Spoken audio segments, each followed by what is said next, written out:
I've always been a nerd. Seriously, think Peter Parker before the spider bite. I was that shy kid in the corner, always with a comic book, terrible at sports, and honestly way more comfortable in the geek universe than in the real world. And just like Peter, I had my own Mary Jane. For 17 long years, I genuinely believed I was living out my own personal superhero movie. It's a kind where the nerdy guy gets the girl and they live happily ever after. It was perfect. But somewhere along the way toward the end of that story, something changed. I mutated. I didn't get bitten by a radioactive spider and turn into Spider-Man, swinging from skyscrapers and saving the city. No, my transformation was a lot less glamorous. I turned into the Dove Man. Have you ever heard of a Dove Man? Let me paint a picture for you. A Dove Man is a guy who is so utterly terrified of losing his Mary Jane that he starts accepting crumbs. It's just tiny, insignificant scraps of what a real relationship should be. He's so afraid of being alone that he'll take whatever he can get, no matter how little it is. It started subtly. When she asked for space while we were still living under the same roof, sharing the same life, I gave it to her. I convinced myself that her physical presence was enough. I accepted the crumb of presence. Then she started going out with her friends, making plans, and telling me I wasn't welcome to join. It stung, but I told myself at least she was still talking to me, still giving me some of her time, even if it was just a quick message. I accepted the crumb of attention. The distance grew. It got to a point where she would recoil from my touch. A simple hug, holding her hand, was all rejected. "Don't touch me," she'll say. And I, desperate for any connection, accepted the crumb of affection, hoping that one day she'd want it again. The final straw, or so I thought at the time, was when she decided to move in with her mother to figure things out, leaving me alone with all the bills. All the responsibilities of the life we had built together, yet I held on. I told myself this was just a phase, that she still considered me her partner. I accepted the crumb of partnership.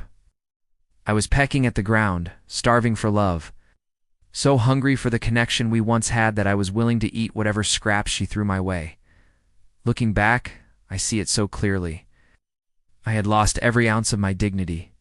I wasn't a partner anymore. I was a pigeon waiting for breadcrumbs. But here's the thing about superhero stories. Every hero has a turning point. A moment of profound realization that changes everything. For Peter Parker, it was the radioactive spider bite that gave him his powers.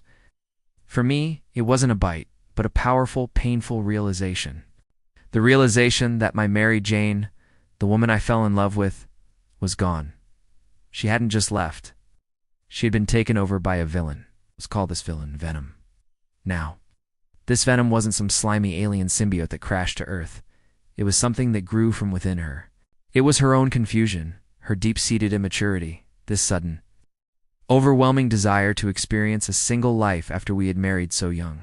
This parasite, this internal venom, took a good, loving woman and twisted her into someone self-destructive.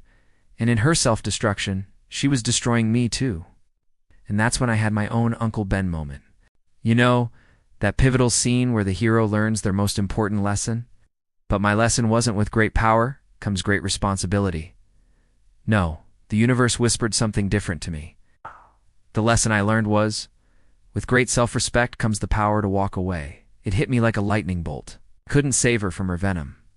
It was an impossible fight. You cannot save someone who, on some level, enjoys being infected. You can't rescue someone who doesn't want to be rescued. They have to want to find the cure for themselves. But I could save myself. I could stop being the Dove Man, so I did. I stood up. I brushed the dirt off my knees and I stopped eating crumbs. I stopped begging for attention, for affection, for the bare minimum of a partnership. I stopped hoping she would magically transform back into the woman I once knew. I didn't fight her, didn't scream or yell. I didn't hate her. How can you hate someone who is also suffering? You can feel sad for them, you can feel disappointed, but hate. Hate is a poison, and I had been consuming enough of that already.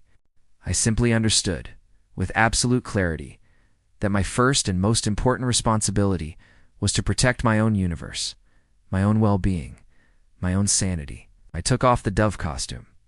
I left the crumbs scattered on the floor, and I walked away. It was the hardest thing I've ever had to do, but it was also the most heroic. If you're watching this right now and any of this sounds familiar, if you find yourself accepting crumbs just to keep someone in your life, I need you to listen to me. Stop. Just stop. You are not a pigeon. You are a man, a warrior, and a winner. You have chosen to love someone who loves you, and you must love yourself first and foremost. You are a person worthy of a whole meal, not just the scraps from someone else's table. Your true Mary Jane is out there. The person who will love you wholly, who will give you their all, not just their leftovers. But you will never, ever find her if you keep your head down, staring at the ground, waiting for the next crumb to fall. Don't be the dove man. Don't settle for a supporting role in someone else's chaotic drama. Step up. Be the hero of your own story. Your adventure is just beginning. If you enjoyed this video, don't forget to like, subscribe to the channel, and get more content like this. Peace.